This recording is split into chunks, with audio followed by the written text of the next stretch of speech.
트럼프 미국 대통령이 중국을 겨냥해 WTO 개도국 지위를 개선해야 한다고 압박하면서 한국도 그 대상에 포함시켰습니다. 미중 무역 분쟁과 일본의 수출 규제에 이어서 또 악재가 이어지고 있습니다. 참 좋은 경제연구소의 이인철 소장을 모시고 자세한 얘기를 나눠보겠습니다. 소장님 어서 오십시오. 예, 뭐 리스트에서 빼버리는 게 요새 트렌드인지는 모르겠습니다만 일본에 이어서 미국도 뭐 리스트에서 우리를 갖다 뺀다는 얘기인데 이 얘기가 왜 나온지 배경부터 좀 설명을 들었으면 좋겠습니다. 그렇습니다. 지금 일본의 경제 보복 사건을 계기로 정말 뼈아프게 알게 된 교훈 내지는 불편한 진실이 있습니다. 이게 일본산 소재 세계 때문에 세계 1, 2위 기업의 공장 가동이 멈출 수 있다는 사실, 또 하나가 우리가 이제 IT 강국 코리아라고 외쳤는데 내용을 들여다보니 종이 호랑이였다는 사실. 여기다가 사방이 다 적이라는 겁니다. 지금 뭐 당장 일본뿐만이 아니라 중국, 러시아, 여기다 북한까지 보태고 있고요. 또 미국은 철석같이 동맹국이라고 믿었는데 그동안 올 때마다 청구세를 내밀었고요. 이번에는 통상 압박까지 다방면에서 한국을 압박을 하고 있습니다. 물론 이번 트럼프 대통령이 WTO의 이 개도국 특별대우 철회하겠다라는 데 타겟은 중국입니다. 타겟은 중국인 거 분명합니다. 왜냐하면 현지 시간으로 이제 30일 이제 이 미중 무역 협상이 재개가 됩니다. 실무 협상이 재개되기 전에 좀 이 기압을 선제적으로 좀 잡겠다라는 이제 의도가 분명히 있어 보이고, 평소에도 좀 못마땅하게 여겨왔던 이 WTO의 개도국 우대 체계를 뭐 정조준했다라는 게 이제 가장 큰 이유고요. 그럼에도 불구하고 우리가 반짝 긴장하지 않을 수 없는 건 트럼프 대통령의 이제 입에서 중국 이외에도 한국이 언급됐다는 겁니다. 그렇죠. 특히 중국 이외에도 농협 분야에서 이제 이 개도국 지위를 인정받고 있는 한국, 멕시코, 터키까지 이제 함께 언급을 하고 있어서 지금까지는 사실 우리나라 입장에서 농업은 굉장히 민감한 분야고요. 철저히 이 분야만큼은 지키려고 애써왔는데 마지막 마지노선을 트럼프 대통령이 건드리고 있는 겁니다. 그러면 우리가 WTO에서 이제 개발도상국, 개도국으로서 갖고 있던 지위라는 게 도대체 어떤 건고 어떤 혜택을 갖고 있었던 건지 좀 자세히 알아야 될 것 같습니다. 거슬러 올라가면 세계 무역기구 WTO는 미국 주도로 만든 겁니다. 1995년에 만들어졌고요. 그러면서 이제 다자간 무역을 좀 활성화해 보자. 그리고 24년째 이런 세계 자유무역의 버팀목 역할을 해왔는데, 만들 당시에 개도국은 들어오려고 하지 않죠. 꺼리죠. 그러다 보니까 자발적으로 선택하게 했어요.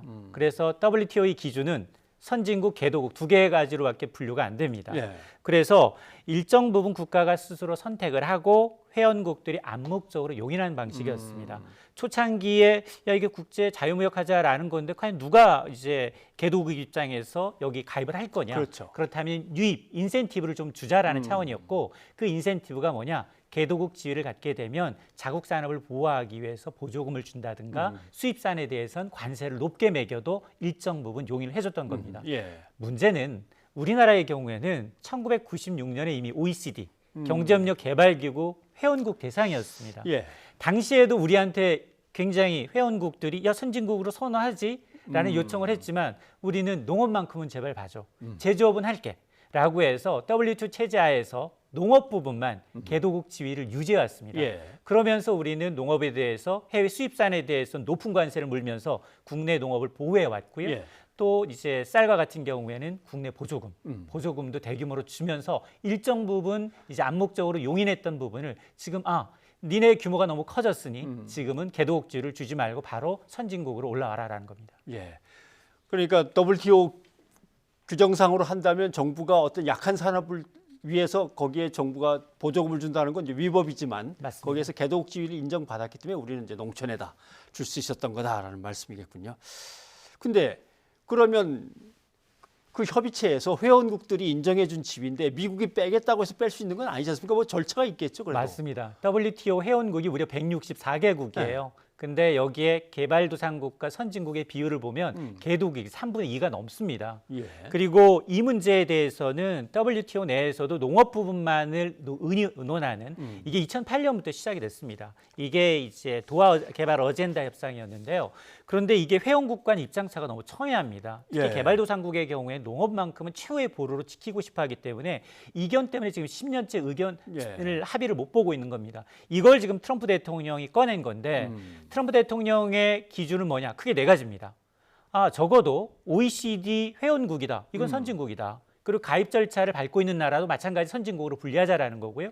두 번째가 G10 국가라면 이건 선진국 아니냐라는 거고, 세 번째가 세계은행 기준에서 잘 사는 국가를 좀 따져보자. 아하. 그러면 2017년 기준 1인당 국민 총소득이 만 한 2,000달러 넘으면 선진국이다라는데 우리는 이미 지난해 3만 달러 넘었거든요. 예. 여기다 네 번째 기준이 뭐냐? 세계 교역량을 기준으로 했을 때 그 국가의 비중이 0.5%를 초과하면 이건 선진국 아니냐라는 예. 건데 우리는 네 가지 기준에 모두 포함이 돼요.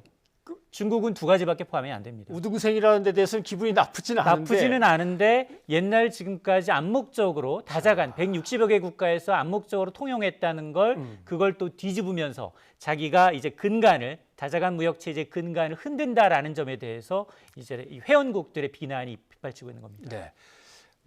만에 하나 진짜 뭐 회원국들이 또 미국의 힘에 떠밀려서 인정을 한다고 치면은 이제 우리가 박탈되는 거 아닙니까? 맞습니다. 그러면 농업 분야에 어느 정도 타격이 예상됩니까? 그렇습니다. 이 농협 분야는 정말 첨예하게 우리가 좀 최후의 마지노선으로 지키고 싶어하는 부분인데요. 예.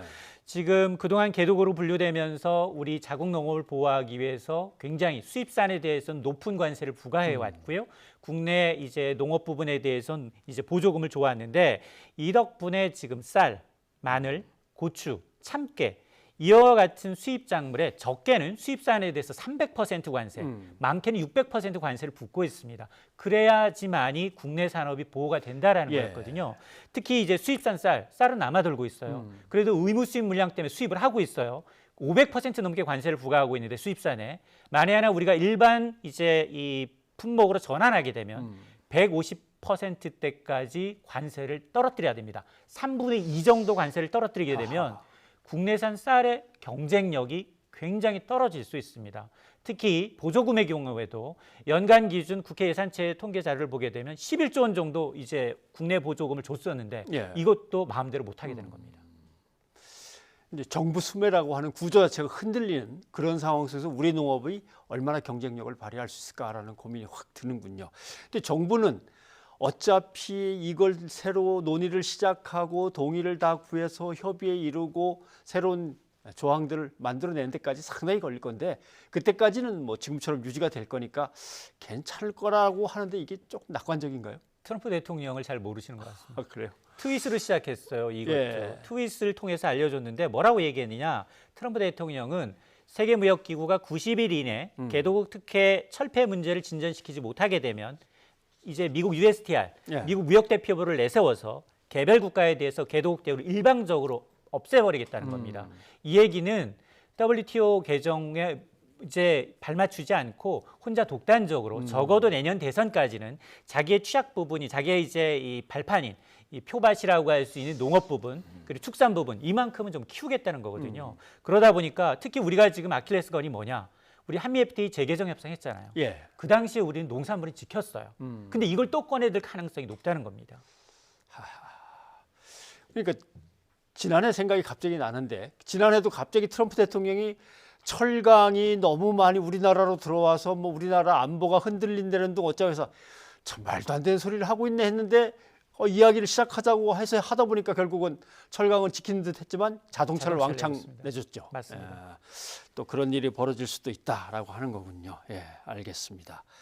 그러면 보시기에 가능은 한 일입니까? 지위를 잃는다는 게 얼마나? 지위를 잃는다는 거는 지금 당장은 물론 정부의 설명처럼 불가능합니다. 164개국이 동의해 줄 리도 만무하고요. 그게 10년 동안 농업 부분에 대해서는 첨예하게 의견이 대립됐던 부분이고 근데 문제는 트럼프의 성향상 WTO를 개정을 통해서라도 위원장을 바꿔서라도 이제 자기의 의사를 반영할 부분이 있고 만에 하나 그렇지 않으면 WTO를 와해시킬 수도 있습니다. 탈퇴하고 난 다음에 나는 개별적으로 이 불공정한 거래에 대해서는 손보겠다라는 식으로 나올 수도 있기 때문에 적어도 내년 이제 재선 임기 때까지는 이 이슈가 지금 계속 남아있을 수밖에 없는데 지금 트럼프 대통령은 이것뿐만이 아니에요. 지금 프랑스와는 디지털 세를 갖고서 지금 첨예하게 대립하고 있습니다.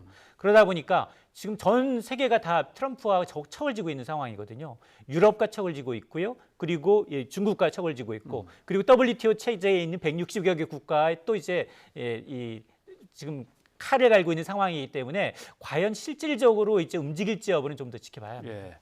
그러니까 결국 일본이 이번에 우리에게 보복 조치를 가했을 때 부품 소재 산업을 국산화하기 위해서 국산화율을 높이기 위해서 우리가 10년 동안 뭘 했지라고 되돌아보게 됐는데 트럼프 대통령이 이 말을 꺼내니까 도하 어젠다 협상이 흐지부지되고 한 10년 동안 아무 말 안고 있을 때 그동안 우리는 그럼 농업이 얼마나 경쟁력을 확보했지?